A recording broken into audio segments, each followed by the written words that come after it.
kamu berdoa pembukaan firman ya. Ayo kita berdoa. Tuhan, kami bersyukur sampai sekarang kami boleh mendengarkan firman-Mu Tuhan. Berilah kami hikmat supaya kami boleh mengerti firman-Mu Tuhan. Kuasailah hati kami dan pikiran kami supaya kami bisa mendengar dan mengerti firman-Mu Tuhan. Dalam nama Tuhan Yesus kami berdoa. Amin. Sekarang kita sudah selesai berdoa pembukaan firman, teman-teman.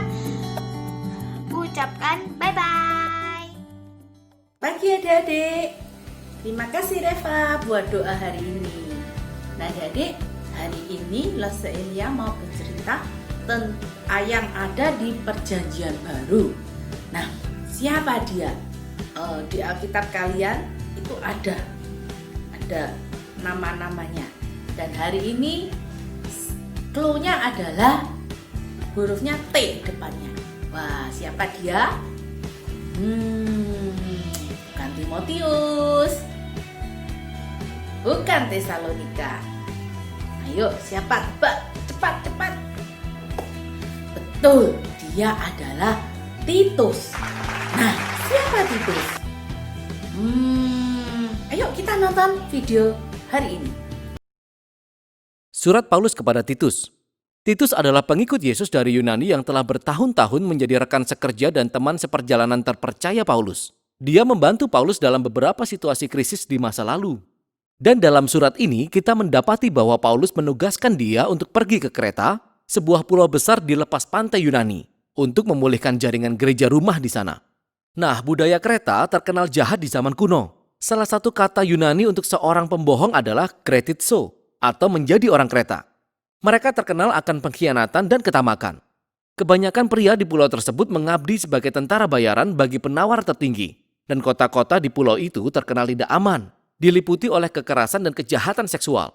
Namun, Pulau Kreta memiliki banyak pelabuhan strategis yang melayani kota-kota di seluruh wilayah lautan Mediterania kuno, sehingga dari sudut pandang Paulus, Kreta adalah tempat yang tepat untuk memulai jaringan gereja. Nah, kita tidak tahu detailnya. Tapi entah bagaimana gereja-gereja ini berada di bawah pengaruh pemimpin Kreta yang jahat. Mereka mengaku sebagai orang Kristen tetapi mereka merusak jemaat.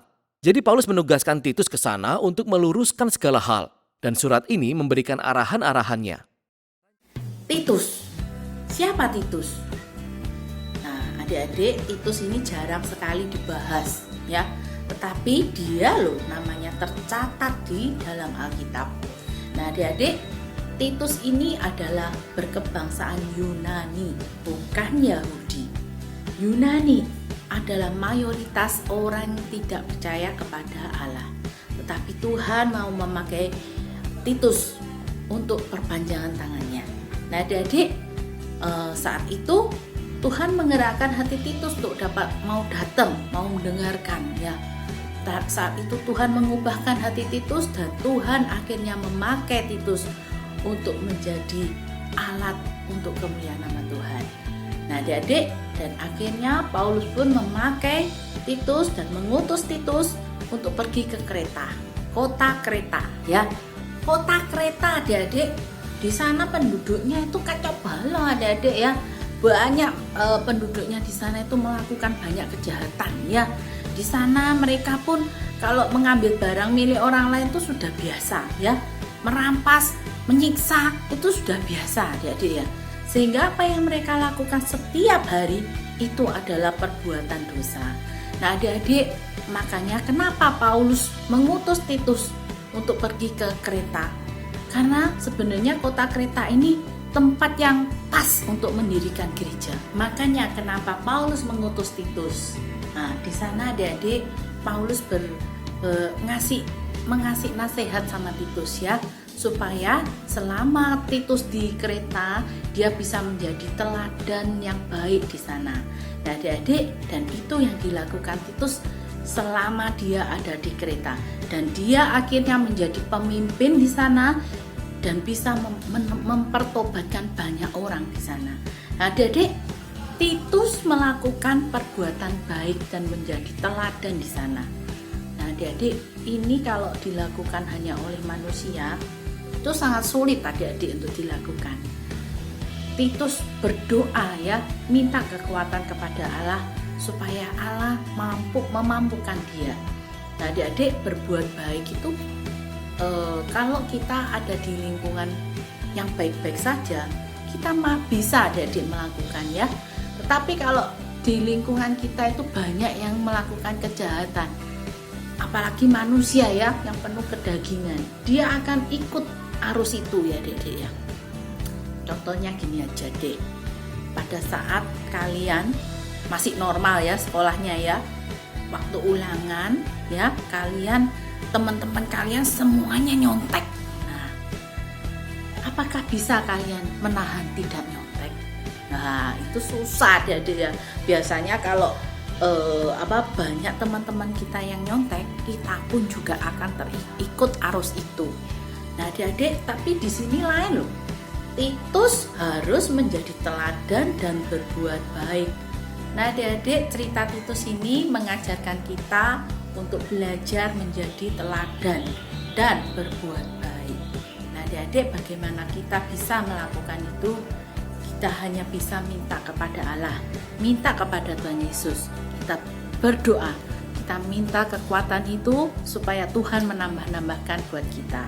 Nah, adik-adik, cerita Lose sampai di sini. Tapi biarlah firman yang Lose sampaikan hari ini dapat berguna buat kalian. Kalian bisa belajar di rumah, kalian bisa meneladaninya dengan baik. Nah, adik-adik, mari kita berdoa. Tuhan Yesus, terima kasih untuk cerita firman-Mu hari ini. Biarlah teladan Titus yang Tuhan pakai dapat berguna buat kehidupan kami. Tuhan, ajarkan kami untuk terus memohon kepadamu, memberikan kekuatan buat kami, supaya kami mampu menjadi teladan yang baik dan berbuat baik pada orang-orang yang ada di sekitar kami. Tuhan, biarlah di masa pandemi ini, Tuhan juga terus memberikan kami kekuatan itu, sehingga kami dengan saudara-saudara kami pun hidup rukun, hidup berdamai, tidak untuk bertengkar satu dengan yang lain. Tuhan, kiranya Engkau sendiri yang memberkati dan Tuhan sendiri yang menguatkan. Terima kasih untuk semua Tuhan. Ini doa kami yang kami serahkan hanya di dalam nama Tuhan Yesus saja. Amin. Sampai jumpa.